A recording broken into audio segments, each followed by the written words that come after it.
Hello, and welcome to this extra special episode of Pop Culturally Deprived, where each week we watch a movie I've never seen before, which is most of them, and talk about the good, the bad, and the ambiguous. This week, we're going to be talking about Kiss Kiss Bang Bang on your Stop Multiplying podcast.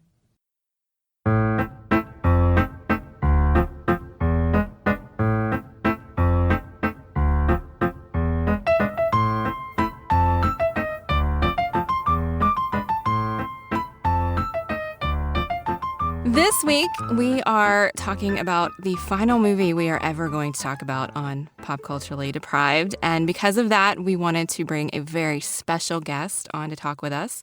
We are joined by mogul maven Lani Diane Rich, creator of Chipperish Media, podcaster, author, teacher, does everything. And our inspiration. Oh, you guys are so sweet. Matthew and I know each other because of you. I am so excited about that. That is such an honor, to be the uniting thing that brought you guys together so that you could create this amazing thing that you've done. Congratulations, 200 episodes, you guys. Thank you. And thank you for coming to talk to us about this movie. You have been talking to me about Kiss Kiss Bang Bang since I started this podcast. It's probably the first one you ever added to our list. And so I thought we couldn't have you on the show and go out on PCD without doing Kiss Kiss Bang Bang. So, all right. Well, I'm excited. Welcome to the show for the last time. And will you tell us why Kiss Kiss Bang Bang is a movie that you think everybody should watch? I really like Kiss Kiss Bang Bang. I'm a big fan of Shane Black, who wrote the screenplay. I also like Iron Man 3, as anybody who listened to my Marvel podcast, Listen Up A-Holes, will remember, which Shane Black wrote. It's different, but I liked it.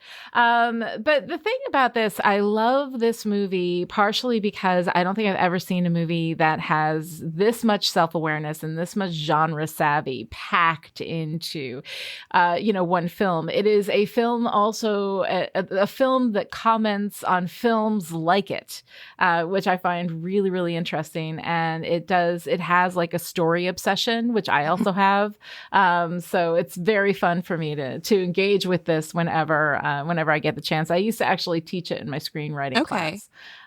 So it's really fun to kind of come back and revisit it now. I really had no idea what it was about. I knew Robert Downey Jr. was in it, and I knew you liked it. So when I sat down to watch it this morning, I was hooked almost immediately. And as soon as he broke the fourth wall with his narration, I immediately said, I know why Lani likes this movie.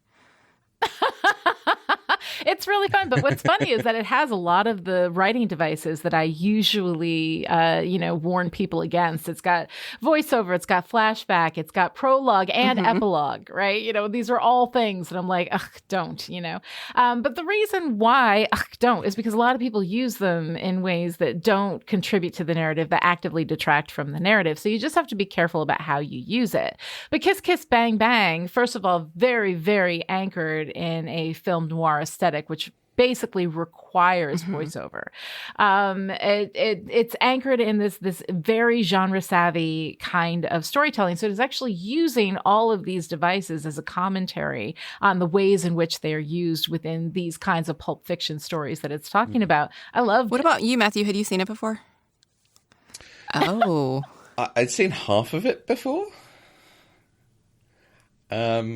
This was the oldest thing on the DVR. This is from 2016. And I watched half of it and went, might finish that later.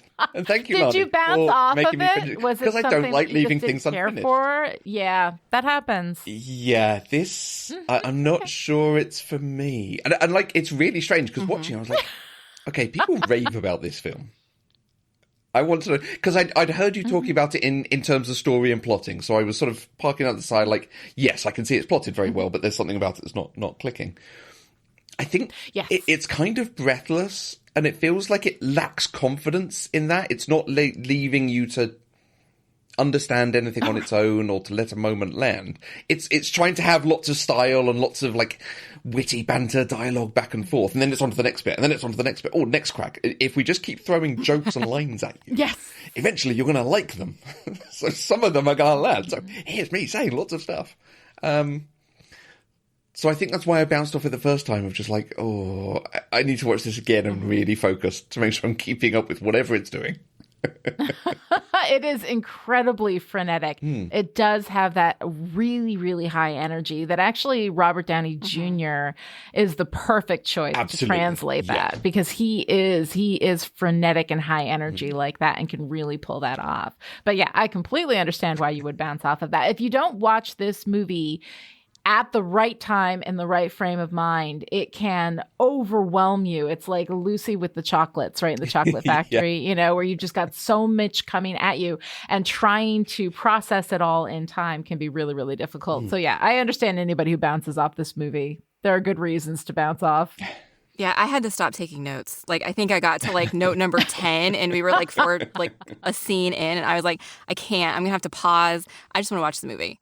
So I closed my laptop and just went with it, and I think that helped. I don't think I would have enjoyed it if I had tried to take notes, because I would have been questioning so many things and trying to pull threads that maybe shouldn't be pulled in this movie. But, I mean, at the end of the day, I really enjoyed it. I think it may have helped that I am such a fan of Tony Stark. Yes. If this was the first Robert Downey Jr. thing I had seen, I'm not sure I would have quite been there. But this just felt like prototype Tony Stark to me. It does a bit. Yeah. So, yeah. My husband walked into the room while I was watching it, and he goes, I think Robert Downey Jr. was still on cocaine when he did this. I wouldn't be surprised, although his energy is always like he's on cocaine. So I think that there's something in his energy that just, he has that incredibly high energy and that ability to maintain that heightened level of existence that this movie absolutely requires. It's kiss, kiss, bang, bang, no breath. Yeah, I think this is his sort of constantly post rehab, post all of the arrests and everything that happened to him, post Ally McBeal, which was the big thing. Where he basically got written out and fired after an episode. And it's this that is him turning it around and showing he can still perform. And people can take out insurance policies to ensure that he turns up. I don't think it was this one. Maybe it's the Scanner Darkly, where they kept back half of his salary until the finish of it. And that became his standard contract, apparently, for a while. Oh, okay. Oh, yeah. I did see, so he was on the Joe Rogan show last year, and he said that this was his favorite movie that he's ever done. He thinks it's the best movie that he's ever done. Okay. So I thought that was interesting, given that he's Iron Man. I mean, Iron Man's the best movie he's ever done. What are you talking about? So, Mandy, having now seen it for the first time properly, what did you think of it? I enjoyed it very much. Like I said, I had no idea what to expect going into it, but I'm a big fan of kind of that fourth wall narration. Okay. Like I know I've talked about Stranger Than Fiction on the show before, which is the Will Ferrell serious movie that he did, and he does that. He doesn't, but there's a narrator in that as well, which was my first experience with that kind of thing, and so that's always what I think about whenever I see a movie that does it, and I'm predisposed to enjoy it. Right. And so as soon as he started doing that, I was like, okay, I'm gonna probably enjoy this movie, even though I didn't know that it was gonna be murder, mayhem, action. After I watched it, I saw that it was described as like an action romance comedy. It's like, that's a misnomer. I mean, little bit of romance, but not really at all. So it's not romantic. There's sex in it, but it's not a romantic movie, I think, by any definition of that word. I was surprised by Val Kilmer's character and the amount of blatant homophobia that was in the movie, but done in a very self-aware way. So I don't think it was intended to be offensive. It was meant to call attention to this is what it's like in Hollywood. And that was Yeah, I definitely think so. I mean, there's a lot of homophobia and there's a lot of misogyny. And the thing is that, you know, one of the things that I often get critiqued for when I, you know, talk about, you know, shows that are 20 years old or something is that, oh, you're trying to hold it to the standards of today, you know. And the fact of the matter is, no, that's not what I'm trying to do. I don't think that it should change, you know, but I think that when you have a text that rubber stamps certain really, really toxic narratives, you need to call them out so you can kind of take some of that toxicity out and people can enjoy the story. So I'm very, very sensitive to this kind of stuff when I engage with stories. And as I was watching this, I was like, okay, so we have this character and he's called Gay Perry and he uses the F word, which is a slur that I will not use. He is welcome to reclaim it as he sees fit. But I, you know, like the misogyny of it, the, you know, the overlap of chivalry, you know, and rape culture when we have Robert Downey Jr. coming in during the scene in which she is, you know, being assaulted by this man and, you know, picking a fight with him so that he can rescue her from that and getting the shit beat out of him in the process, which I think is an interesting subversion of the chivalry trope. You know, we have she's 35 and she's still trying, you've missed it, you know, misogyny. There's a million little elements of that, but when they happen, they're not rubber stamped by the text as being okay. You know, they're just saying these things exist. This is the culture that's out there, and we're commenting on that culture existing. But it's not rubber stamped, and it's not, you know, stated as okay. And that's why I think in this particular instance, it works for me. I don't have a problem with the fact these things exist in the world, and having them in the fiction is not a problem. Rubber stamping them in the fiction is a problem. And I don't think that this fiction does that. When they first started going down that road, when we had the first scene with Val Kilmer in it, I immediately started to cringe. And I was like, oh no. What is this movie? Yeah. Am I going to be okay watching this movie? But after that first scene, it was very clear that they weren't saying this is okay. And so I appreciated it more for that. But I was a little bit concerned about this movie that you were having me watch, Lani. Yes. And there, I think there's a lot of movies and, you know, there's a lot of bad stuff and a lot of films because our culture, you know, kind of has got a lot of problems that it needs to work out. But the thing that I really liked about the character of Perry is that, you know, they talk about him being gay. They definitely make that absolutely clear. And yet they don't go into a lot of gay stereotyping. You know, he's, you know, big, tough guy. You know, and they don't mock him for being gay. It is simply part of who he is. And so I like that they didn't go with the stereotypes. You know, I like that they played with this a little bit and, you know, acknowledged a lot of that, the homophobia that is in Hollywood and, you know, in everywhere in Western culture, and played with it and had some fun with it. So, but there is that moment where you're like, oh no, what are we about to do here? Because this isn't going to be good, you know. And I felt that way a lot with the, you know, with the misogyny that was in it, with this kind of treatment of women. We have Robert Downey Jr. actually being incredibly patronizing toward the character of Harmony. But every time he does, you know, he kind of gets slapped back on it, you know. And I appreciated that. I appreciated what the text did with it. The bit that jumped out at me that I was like, oh, no, I'm not sure, but I don't even know how to put into words how I felt. Excuse me. But when they're in the bar and he does this whole thing of all these women who come here and their daddy issues and so on, and it is the sort of rant you hear in movies set in Hollywood from male writers who have worked in Hollywood for a number of years, and it's just what Shane Black thinks. I think it feels like it's creeping through. I don't think so. Because he was painted as an asshole for saying that in that scene. And since the text is not rubber stamping it, like allowing him to say these things, like a man who sleeps with 100 women, you know, he's fine, nothing weird. But a woman who sleeps with 100 men, and every single woman in the place flipped him off, right? They were all like, fuck you, dude, right? You know, and Harmony was having none of it. And this is the thing, is that Harmony would reflect back on whatever stupid shit he was doing. I'm sorry. Oh, am I allowed to say that? How about it? Okay, I'm sorry. I was like, I didn't ask first if I could curse on this show. Okay, so Harmony would reflect back on whatever he was saying and push back on it. And because we have that pushback within the text, we're acknowledging all of these things, but we're also commenting on them and being like, well, that's really dumb, And so in that case, I was, most of it I was pretty okay with, because the representation was that Robert Downey Jr. usually got slapped or corrected in most of these instances. Yeah, because so often you see it and it's done because, isn't it funny that they're racist, homophobic, sexist, whatever they are? Like, that's really funny. But you need that someone at some point to go, and that's bad, by the way. You need the consequence. Yes. Mm-hmm. There was one comment in the bar that Harmony made when she was talking about the 35-year-old woman who's washed up and said she's had more sex than hot meals. Like, that line was a little over the top for me because it came from her. It's a nod to definitely internalized misogyny, but also we had the moment later she gets slapped because she says she's 35 and he goes, how old are you? And she goes, 34, I'm a babe in the woods, right?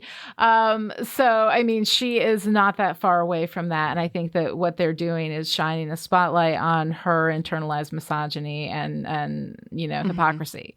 So, and also the fact that like 35 is the cutoff, but at 34, you're still okay, and that Hollywood does that to people. So, I mean, definitely, you have that coming from Harmony, but also like internalized misogyny is absolutely a thing. And, and having it exist within the story, I don't think is necessarily a problem, but it's not comfortable. You have to, kind of ride out the discomfort in all of these circumstances and be like, all right, now let's not send messages that we don't want to send. I think that actually they come out of this pretty good on most of it, Yeah.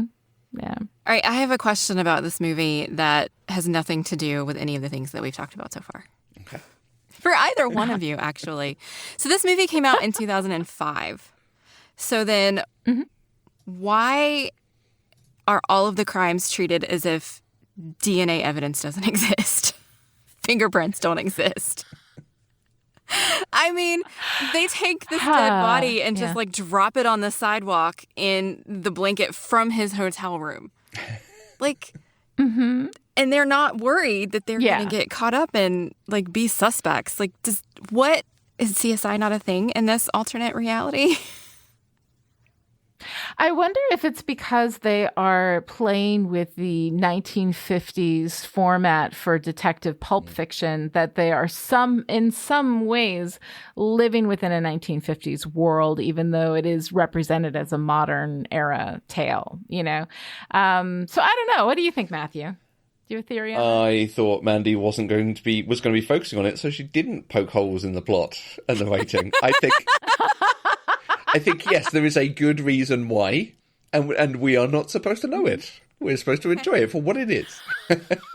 I mean, they did keep calling attention to the Johnny Gossamer books, and clearly this was inspired by, what's-his-face, Raymond Chandler, I think, as a writer. And so you're probably right. It was intended to just, we're not going to dive that deep because we are doing this noir thing. But I just couldn't help but notice all of the DNA evidence. But it may just be because I'm addicted to watching shows like Bones and Criminal Minds right now. So all I see is forensic evidence everywhere. And that apparently just didn't exist here. Although I really enjoyed Robert Downey Jr. asking if they could ID him because he peed on her. If he peed on her. And also there was the moment where he was worried about his fingerprint being in the dog's mouth. And then once the dog swallowed the finger, which, by the way, out of this whole thing, the finger thing, I hate. I hate it every time. It's so awful. It makes me cringe and it's stressful the whole way through. The moment when the dog eats the finger is probably like the most disgusting moment in a movie full of disgusting moments. But that's the one thing that I really like this movie. I really enjoy it. There's a lot of fun to be had here. But there was really no reason for the finger to be a part of it. Aside from just being gross. Also, if you get your finger slammed in a door, it's not going to slice off that cleanly. But again, fiction, as I say, fiction is not answerable to reality. They were doing a thing. So, yeah. I did like with the... What was the question you just asked on? Oh, with the CSI. Oh, yeah. DNA and all that. Or, yeah, exactly. Thank you. That was exactly the word I was trying to search for. Just somewhere. Forensic evidence. Like, we've said this about films from this era. It's really hard because suddenly you start getting very technical science and you get very technical technology. At least they used cell phones in this kind of properly. Like, there was a photo on the thing and they could hear and see what was happening via the phone. Again, there's so many films that we've watched where, like, why did no one have a mobile phone? Yeah. Why did they not just take it out of their pocket and phone the police or something? Right. Yeah. Well, and at least Harmony called him when she's, in trouble laying on the side of the street or whatever. In so many movies, she wouldn't have and just would have expected him to magically know that she needed help. Yeah. So that was good. There were a lot of things in this movie. I think, Lani, like you said, it was very genre aware and it knew exactly what it was doing. So it's very tropey, but it's not because it's not doing them as tropes. It's doing it. Well, tropes in themselves are not necessarily a bad thing. I mean, tropes are simply repeated elements in storytelling, so a trope in and of itself isn't necessarily bad. Some tropes are weaker than others. Some tropes are, homophobic or, sexist or racist or whatever. And those are things that need to be seriously looked at. But when you have something, like you said, that is so genre aware, that is looking to kind of be an homage to the genre, it is going to incorporate all of the tropes that are part of that genre and have fun with them. In which case, I don't think it's necessarily a bad thing to be tropey in and of itself. It's how you use those tropes that can be the problem. Do you think that this movie, because of the way it used tropes and the way it was so self-aware, do you think that it didn't trust the audience as it was telling the story, or was not trusting the audience part of what it was doing? Because they kept just telling you outright over and over again what they were doing and what they were thinking, and like it never gave the audience time to get there. Yeah, I think that's just not what it was doing. Like some movies will say, hey, you're a partner in this. You figure it out. I'm going to drop this here for you and you do the work.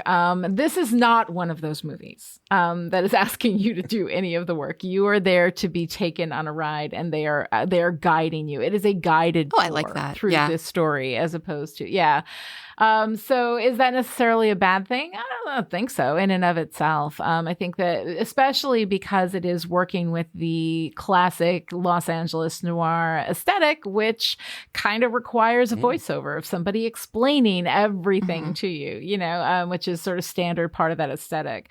But Robert Downey Jr. takes that beyond all, steps outside of the genre, is incredibly aware, fourth wall busting all over the place, to the point where at the end in the epilogue he's speaking directly to this audience and and is aware of himself as a character within a movie. So it does almost the opposite of what many stories try to do, which is to make you believe in the reality of this story so that you are transported and you are living within the existence of that story. Whereas Kiss Kiss Bang Bang actively resists that. They're like, no, you are an audience member watching a story. Do not ever forget your place here, and it becomes almost a super commentary on the movie itself, is commenting on itself as it is happening, which is really an interesting kind of device to use. You don't see it that often, and it's kind of fun the way that they played with that. Yeah, we saw it a bit in Robin Hood a couple of weeks ago.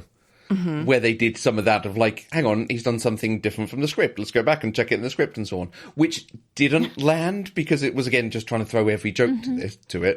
This was every so often they did it. And it was, you're more appreciative of it when it's, oh, yes, they're doing that thing. That's fun. Right.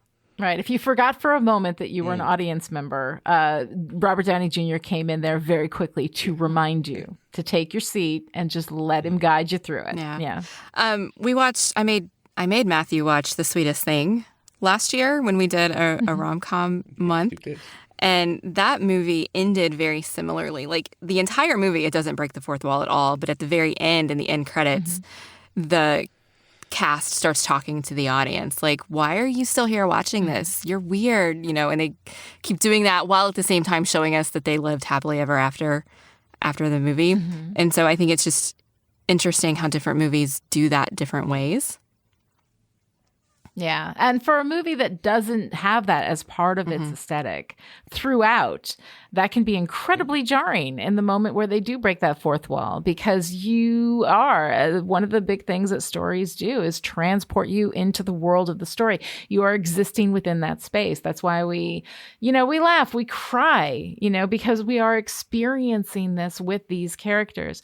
And the effect of breaking the fourth wall is really to put the audience at a distance and keep them in their seats rather than invite them into the world. So if you have a movie that has invited you into the world the whole way through, and then all of a sudden at the end is like, well, what's up with you? That feels like that would be jarring. I haven't seen that, but it feels like that I would find that jarring. Matthew didn't like the movie. I wouldn't. I feel exactly the same way. When you watch, and I don't think they did it in this, and I now can't think of an example. But when you're watching and there's like a splash of water or blood or something happens and it hits the camera. And it's that moment of like, oh, they're reminding us that we have a window thing between us. Yeah. It's stylish, but... Yeah, but you pay a price for it. Like every decision in storytelling, there is a cost to it. And if you're not aware or conscious of what those costs are, sometimes you'll do something just because, oh, that'd be neat, but you have to recognize what that does to the experience of the reader. And I use reader generally across the board, whether it's books, movies, TV, game shows, or whatever, that the audience, the person experiencing this story, you have to think about what their experience is going to be and what that's going to do to their experience. When you draw attention to that, that layer between you, most stories, most films, most movies, most TV shows try to make that as invisible as possible. When somebody deliberately makes that visible and it's deliberate, all right, fine. If it's a mistake and it's just like, oh, won't that be cool? But you're doing something with that, and you need to be aware of the effect on your audience when you do that. So you've talked a little bit on the plotting and the tropes and the aspect of it, but I have heard you talk about this as the way it's intricately plotted appealing to you. Is there a core of it that you think this is the sort of thing I want to see replicated? When I say replicated, I think that it does a really interesting thing. I think a lot of movies like this would be exhausting for a lot of the reasons that you talked about, I do like what it does. It actually reminds me a little bit of the 2019 movie Knives Out, which I recently watched for How Story Works. We discussed the story over there with Dr. Kelly Jones, who is also working with you, Mandy, on your Southern Fried. Southern Fried Pop Culture. Yeah. You had it. Southern Fried Pop Culture. That's what it was. Yes. I can't remember anything anymore. I'm too old. But anyway, so we discussed Knives Out, which is this mystery by Rian Johnson that came out in 2019. Really, really fun, but also like beautifully plotted, but so frenetic, So there are some movies that can do this really, really well, but it can be somewhat exhausting. So do I think that everybody should do this? No. I think that when people do this kind of thing, that it can be a lot of fun, and having a movie that is structured in a way that you could bounce a quarter off it is really nice, like from the craft perspective of understanding how structure works. This is the kind of thing I've taught this in my class because it is so incredibly structured. But sometimes, again, like the cost that you pay for that is that you have a frenetic movie in which you don't have time to take a breath. You don't have time to experience things with your characters. The emotional moments may, be obliterated entirely in Kiss Kiss Bang Bang, we don't have much of that like deep emotionally connected. Everything is subverted. So even if you have a moment of true and genuine emotional connection between these two characters, the next second he's going to be throwing a fit because she slept with his best friend in high school. Like they're always going to subvert that stuff. So I think that like, do I think every movie should be like this? No, the movies that are, I do have a lot of respect for, and they also give me things that I can, show in my class, in my podcasts, to illustrate how structure can work, but structure doesn't necessarily have to take up the amount of real estate within the story that it does here, that it does in Knives Out. Here we have structure is taking up almost all of the real estate, and a lot of stories you can have structure take up just enough that it can give the rest of the story a space to, like a stage to do the play on, But this one is one of those things where it is structured within an inch of its life, and you're going to walk through this knowing exactly where everything is going at all times. So it's fun. I definitely love it. But I don't think all movies like this, you would be exhausted just, as a viewer. And it is nice that some of these, Mandy made the comment about like, they're not necessarily trusting the audience and explaining everything out. Like, that's good as well. Like, not everything has to be impenetrable. Christopher Nolan, we have to question everything that's presented on screen. Yeah. Yes, exactly. Different stories do different things. And this is just one of those stories that pays a little bit of a price for some of the things that it chooses to do. But the things that it chooses to do, I think it does really, really well. I think it's interesting that you draw the connection between this and Knives Out. I think in Knives Out, they're going to do more stories in that world, but following the investigator. Was that right, Matthew? Mm-hmm. Yeah. That was what was. Benoit Blanc. That was what was being touted because we covered it a year ago. It's been a little while since we did one of the chaps from Cult Popture. So yeah. So it's going to be more stories in that world, completely unrelated to that particular mystery, and so the only character that bleeds through is the detective. And so I'm wondering, do you think it would be interesting to do something like that with this movie, where we just follow Val Kilmer's character and not even have Harry be a part of it? I don't know that you can do this without Harry. It relies so much on Harry. Because in this, Harry actually is the detective putting it all together. Perry is the mentor character. So of course, at the end, he gets shot and you're like, yes, the mentor has to die. And then they subvert that trope as well when they get to the end of it. I don't know. I would say that, Shane Black, I think, knows what he's doing. If he decided to do that, I think that would be definitely very interesting. But I think that Kiss Kiss Bang Bang is in itself a contained narrative. It is an homage to the Johnny Gossamer, and I don't know that there's much in that homage that they did not fit into this movie already, that there would be much left over for them to really examine in that place. That said, if there was some kind of Kiss Kiss Bang Bang universe thing that Shane Black decided to do, I would absolutely watch it. If he's doing it, I'll be there. All right. Mm-hmm. Yeah, I think we're through the talking points because there is, it is a dense film, so there is a lot we can unpack. Mm-hmm. But I think I'm interested in what we enjoyed. Like, is there stuff that you would, over and above, it's structured really tightly, it's really interesting because breaking the fourth wall and doing all this sort of thing. What's just good about it? What should people look out for to go, oh yeah, I enjoyed that? I think it's funny. I think it's just funny. I think that, of course, Robert Downey Jr.'s charm. You've got that much charisma. Yeah. It's like 20 pounds of charisma packed in a 10-pound bag. Like it's insane. Can be overwhelming, I think, at times. But I think that Kiss Kiss Bang Bang is just a fun experience. And so I think that going into it looking to just have a good time and just follow it through and enjoy it. And it's taken me, honestly, every time I watch it, I'm like, oh, so that's how that fit together.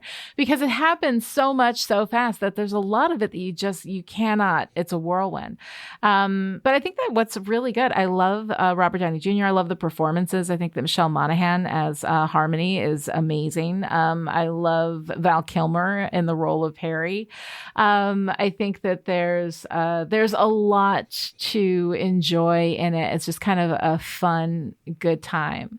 Mandy, what do you think? Did you enjoy it? I did. I think it's got some really great quotes, some one-liners, particularly from Val Kilmer's character. I mean, that's really what they did, is they gave him the one-liners, as I guess, as you said, as the mentor.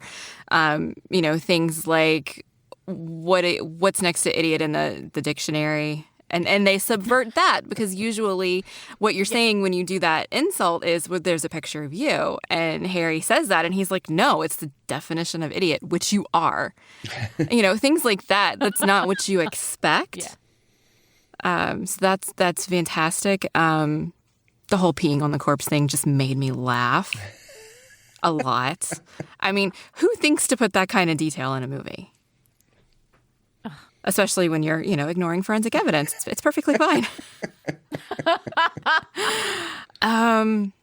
The repeat joke about Badly. Mm-hmm. That was fantastic. I think it was, I don't know that it's like quotable per se, but the jokes are funny when I hear them, and they make me laugh, and they make me say, oh yeah, what's that thing that he said? So I think, I would definitely suggest anybody who hasn't seen it, watch it. Mm-hmm. But also recognizing that it's not necessarily everybody's cup of tea. Matthew, did you enjoy it more this time? No. Oh, no. Okay. No. I think, this might also be the sort of 2020 issue. What I'm looking for at the moment is good people doing good things and being nice and successful and stuff. Right. Like I just want to watch happy TV. We just finished watching Ted Lasso, which is just incredibly good, positive TV. So more of that. Oh, that's everyone's nice. Awful in this, and they're awful to each other, and they get in awful situations. So it was a tad stressful. But I can absolutely see everything that's there, and I can see some of that stylish, but it didn't land, except for. The bit where he's hiding under the bed and the girl on the bed is shot and ends up next to him dying and looking at him, and he's having to keep her quiet so that he's not revealed that he's there.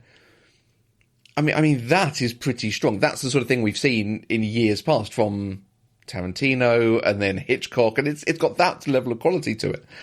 That was quite gripping. I enjoyed that. It's a big emotional moment. And then when he calls Perry and says, I just shot someone, and he is actually feeling the response to that, which is something we don't ordinarily see in movies that are this violent. Usually the violence is, de-traumatized, right? There is trauma and shock involved in all of that. And we do get a sense of his sense of shock. And his experience of I just killed somebody. And then later on we see him shooting all these guys and it's nothing, But in that moment, it is actually, for a movie like this that tends to undercut its emotional, I would even say emotional opportunities where there might have been a moment, that is something that we don't undercut, that we actually experience. And that's a rare thing for this film, but it is a really nice moment. And I think it absolutely plays that it was a premeditated shooting. You're absolutely right. It wasn't him shooting people because they're shooting at him, that kind of thing. He has to think, am I going to do this? And he's like, yes, this person deserves to die. And then he deals with the consequences. And that's... I like when he says, I'm sorry, too. He wipes the gun off and he puts it in her hand and he says, I'm sorry. And it's so heartfelt, and that is one of the things that makes me... That's a moment that almost, we have all of these subversions of everything. And that is a moment that almost is also a subversion, because your expectation in a movie like this is that he's going to come out, he's going to shoot the guy, and the guy deserves it because we just saw him shoot that girl and he's bad, And yet we have this very human moment in a part of a film that in these kinds of stories, that moment is portrayed as absolutely righteous heroism rather than a morally complicated moment that is going to shock and traumatize our main character. Lani, I love listening to you talk about stories and movies.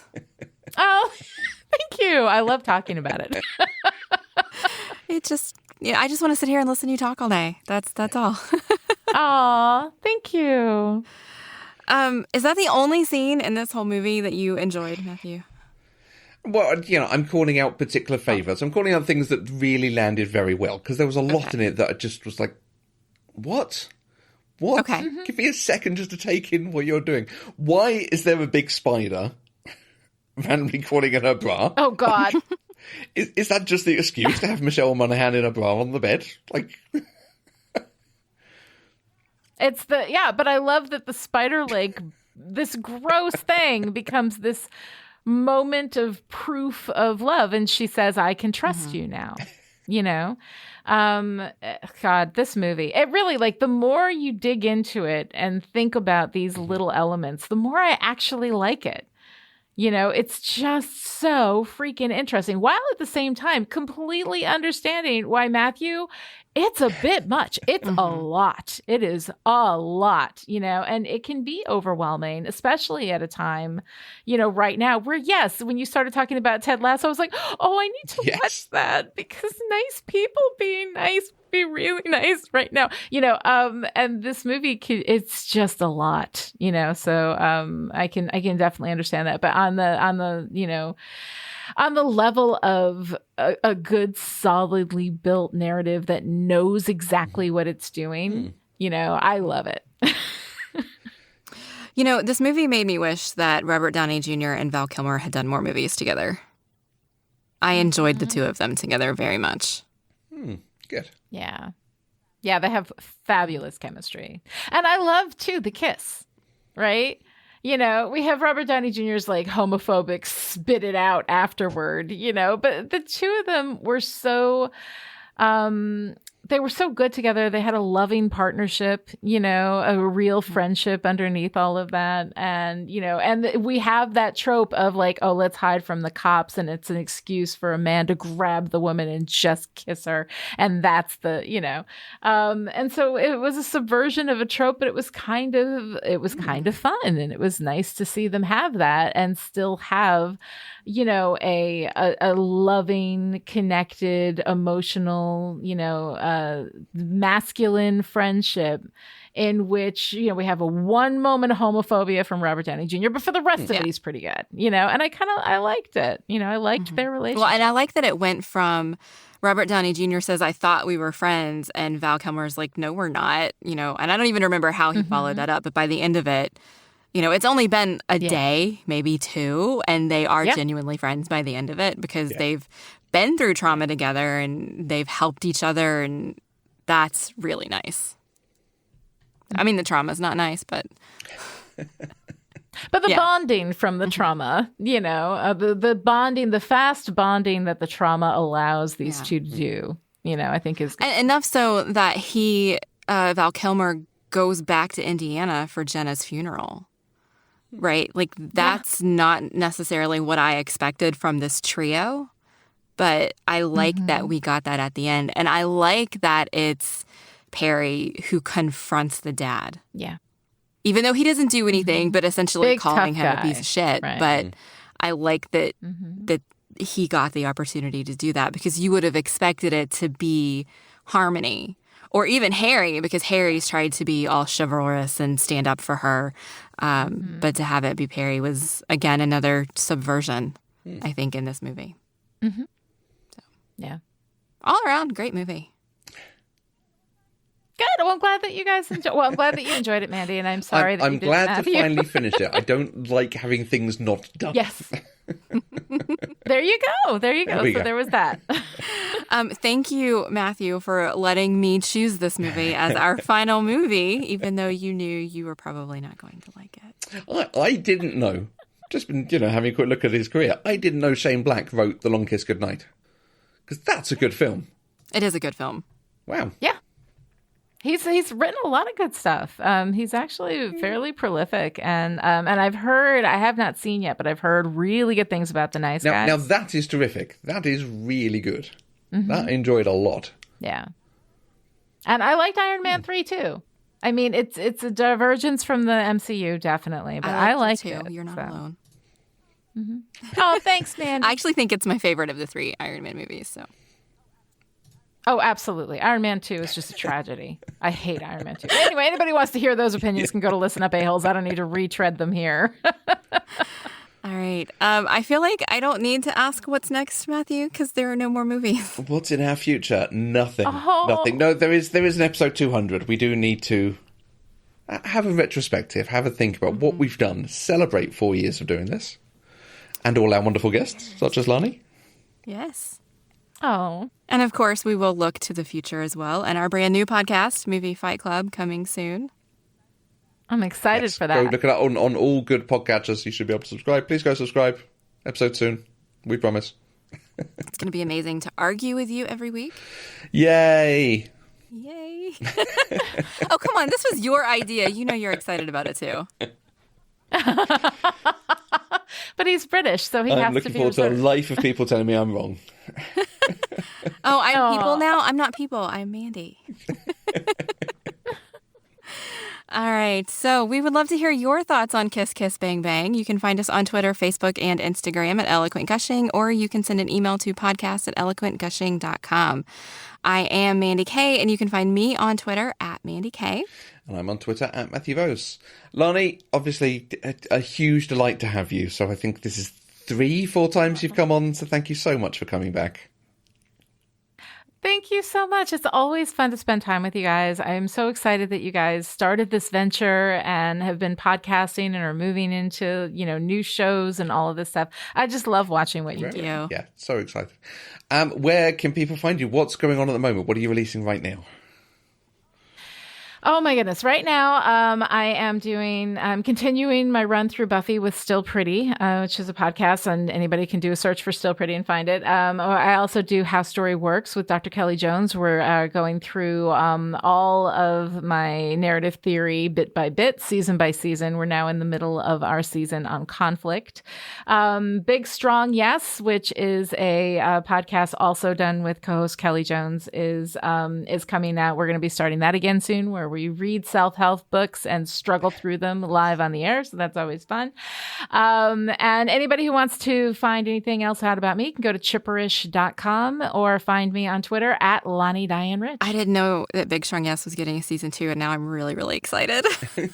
Big Strong Yes is coming back. We're doing the book Burnout by Emily and Amelia Nagoski, which is actually, very well timed for talking about how to deal with various types of stress overload. And I think that at the end of a pandemic, that's a really, really great thing to talk about. So we're going to be processing through that book and maybe some others as well. We're figuring it all out now, but definitely we're starting with Burnout. Terrific. Can't wait. Excellent.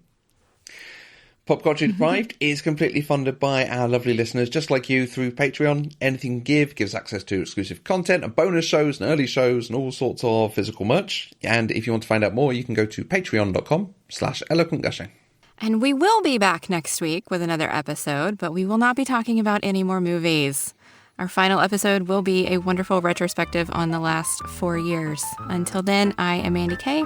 And I'm going to be an actress. God, I love your sign-offs. They're so great. Pop Culturally Deprived is an Eloquent Gushing production. For more information, visit eloquentgushing.com or find us on Twitter at eloquentgushing.